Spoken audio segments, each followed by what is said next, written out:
que nos hablará de la voz de los que sobran, escaños reservados para los pueblos originarios como mecanismo para fortalecer la legitimidad de la representación parlamentaria.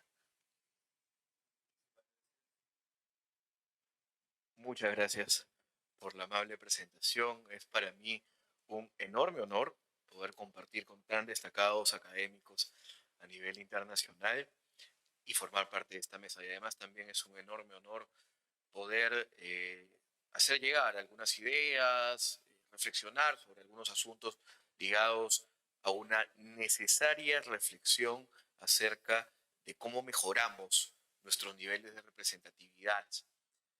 Un saludo cordial a todos y cada uno de ustedes, que sin duda alguna vuestra atención y sus amables preguntas construirán una mejor teorización y pragmatización de lo que discutiremos. Yo quiero primero señalar algunos puntos que me parecen desde una perspectiva más que teórica, práctica, en realidad, entender las bases de lo que vamos a conversar. Y yo creo que todos estamos de acuerdo y entendemos de que un Estado regula la sociedad y finalmente una sociedad está conformada por su gente. Es decir, por todos los miembros de la población que habitan en un territorio. Siendo así, y si nosotros nos percatamos en qué paradigma estatal o paradigma constitucional nos encontramos, pues vamos a entender de que uno de los principios fundamentales para la construcción de legitimidad y de democracia es la participación política. Sin participación política no se puede legitimar el Estado constitucional y en realidad no se puede legitimar ningún Estado moderno.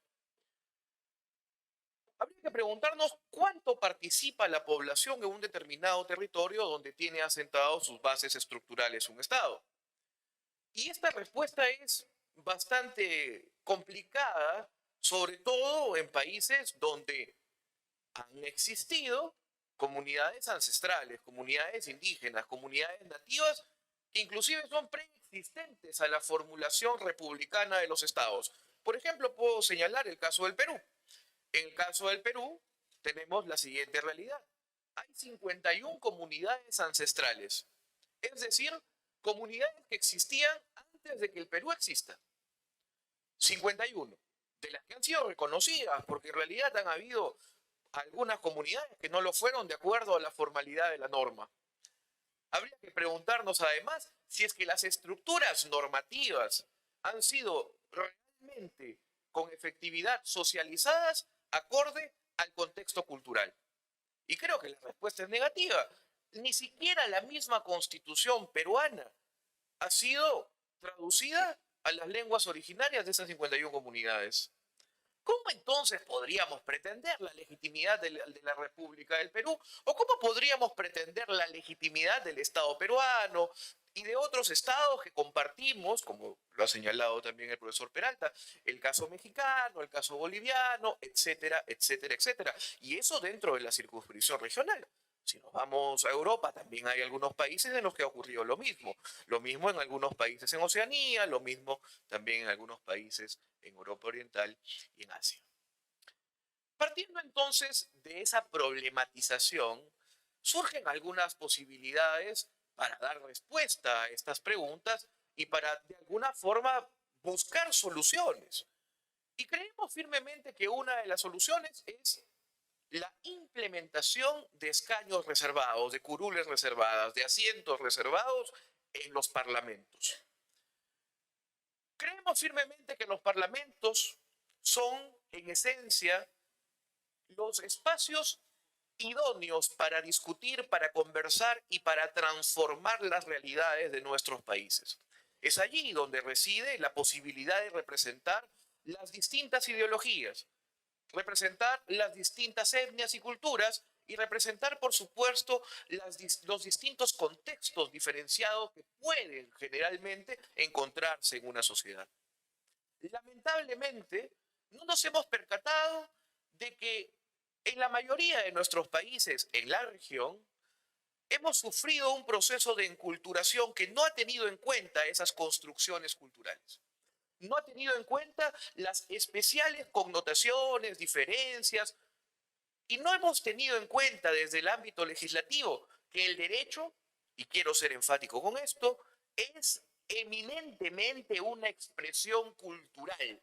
La manera en cómo nos regulamos, la manera en cómo resolvemos nuestros conflictos, es parte de nuestra costumbre y de tradición. No podemos sacralizar el formalismo ni el positivismo. Tenemos que entender al derecho como una expresión cultural, motivo por el que, lamentablemente, si estas comunidades reciben la legislación que no está socializada, que no la entienden, que no responde a sus características esenciales y sus características culturales, pues no va a ser ventajosa, va a ser ininteligible y va a generar como consecuencia el debilitamiento del Estado. Y a mí me parece que muchos de nuestros estados se han ido debilitando por creer firmemente que hay que seguir las reglas plasmadas con anterioridad y por tantas décadas, etcétera, etcétera, etcétera. Ahora bien, podría citar algunos ejemplos que nos parecen interesantes y en los que de alguna manera han habido avances en cuanto a estas posibilidades de la reserva de escaños en los parlamentos o en los poderes legislativos. A propósito, en el Paraguay, ahora mismo se está discutiendo en la Cámara de Senadores la posibilidad de implementar escaños reservados en el Senado. Esta es una noticia de hace 3 días que justamente estaba haciendo seguimiento. En el país en el que, dicho sea de paso, menos del 1% han logrado una representación en el Parlamento, y me refiero a los pueblos indígenas. En Bolivia ha sucedido algo similar, sobre todo para la elección de las cámaras de diputados.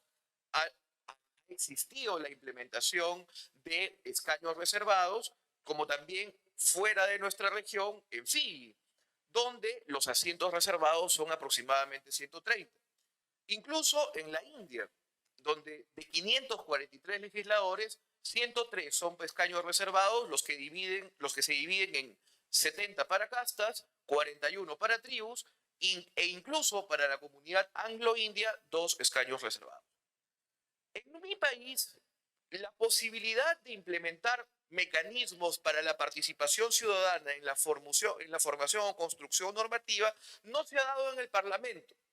Se ha dado, digamos, en los ayuntamientos o consejos municipales, a través de regidores o representantes ante los consejos municipales.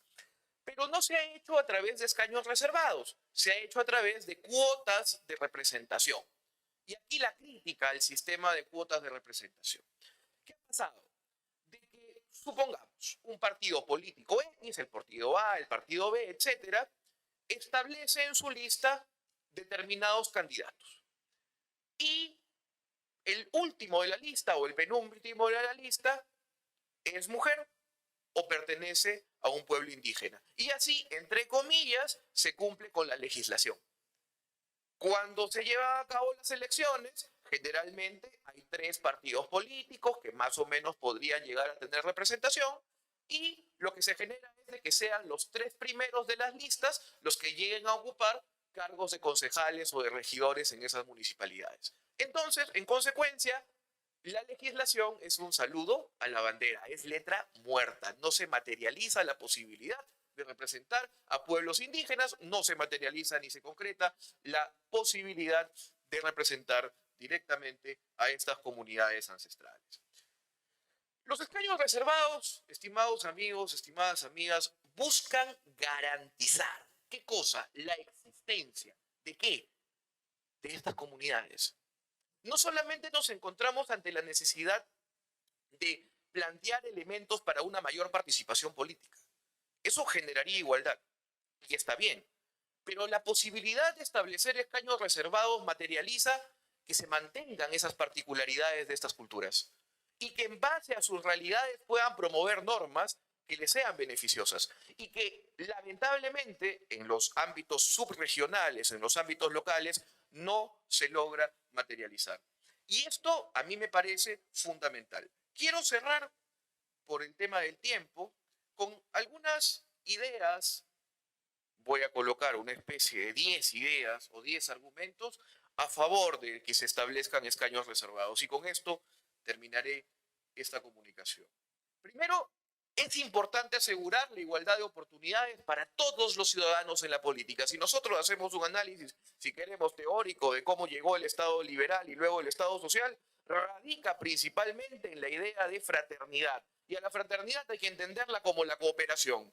El bien común solo se concreta si es que todos participamos. Si no participan todos, estamos retrocediendo a esa posibilidad de reducir la arbitrariedad. Y creo que eso lo tenemos que tener en cuenta todos y cada uno de nosotros.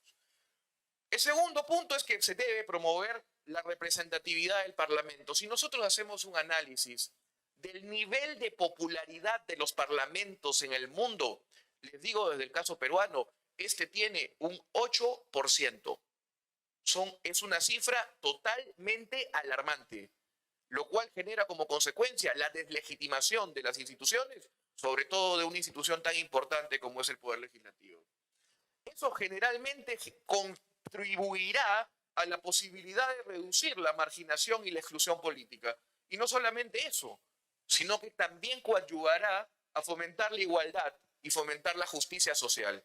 Además, bien sabemos que la legislación, cuando es razonada, cuando es racional, cuando tiene argumentación de por medio, puede materializar la posibilidad de salvaguardar derechos y promoverlos. Y más aún, difundirlos, socializarlos y que todos los conozcan.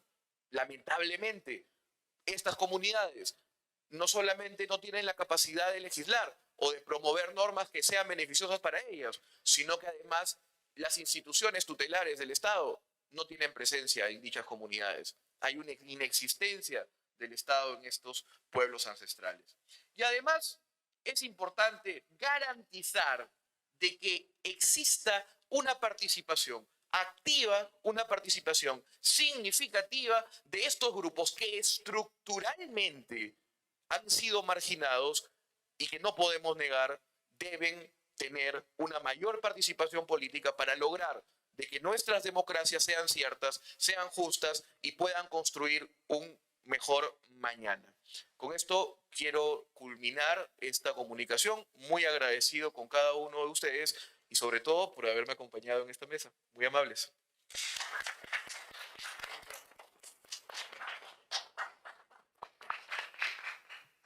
Muy bien. Había tomado algunas notas acerca de las preguntas planteadas y las paso a resolver de la siguiente forma. En primer lugar, ¿cómo es que se ha abordado la problemática de la participación femenina en el Perú? Pues bueno, han habido avances importantes, hay que destacar. De 130 parlamentarios, a la fecha son 47 mujeres, justamente aquí tengo la cifra.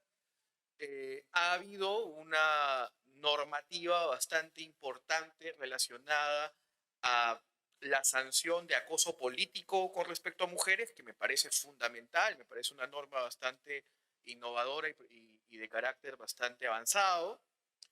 Y esto se debe a que se estableció como requisito una cuota de representación. Pero ¿por qué en este caso se ha funcionado?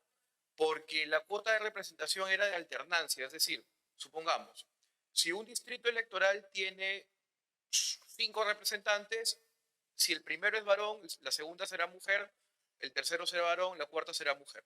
Entonces, como van a ser elegidos siempre 5 representantes, entonces sí se garantiza la posibilidad de que al menos 2 de ellas sean damas, sean mujeres. Y eso ha logrado tener una efectividad bastante significativa. Con respecto al tema ligado a si deberían ser provisionales o no deberían ser provisionales estas medidas, yo creo que deben ser permanentes. ¿Por qué? Porque la representatividad no puede ser previsional. Yo creo que la representatividad debe ser para siempre. Y hay asuntos estructurales que definitivamente generan esta necesidad. Y el derecho legítimo a la representación es un derecho inalienable, es fundamento de nuestro Estado moderno y por lo tanto, incluso si no fuesen permanentes y las normas tuvieran naturaleza estricta a través de la legislación de previsional o provisional, perdón, pues eso generaría como consecuencia que una decisión política posterior elimine ese avance. Y las decisiones políticas no siempre son racionales, sino que más bien están ideologizadas y se podrían generar consecuencias adversas en cuanto a esos avances.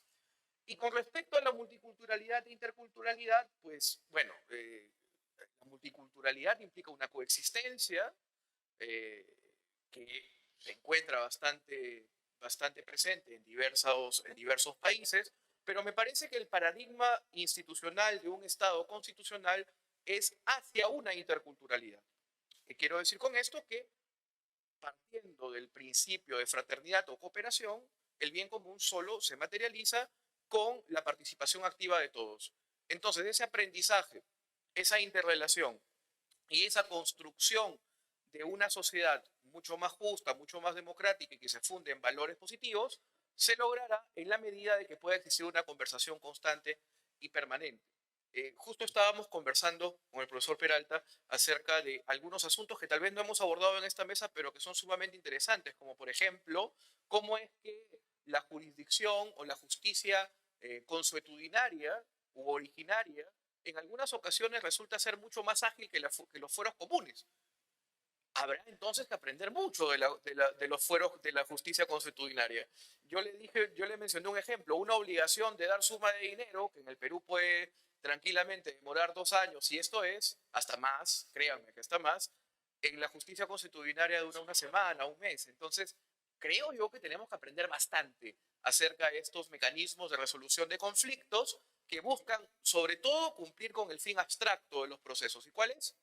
Mantener la armonía, mantener la paz social. Y creo yo que tenemos mucho que aprender y no negar ni invisibilizar estas realidades y estos mecanismos, obviamente, no solo de construcción normativa, sino también de la resolución de conflictos en nuestras sociedades.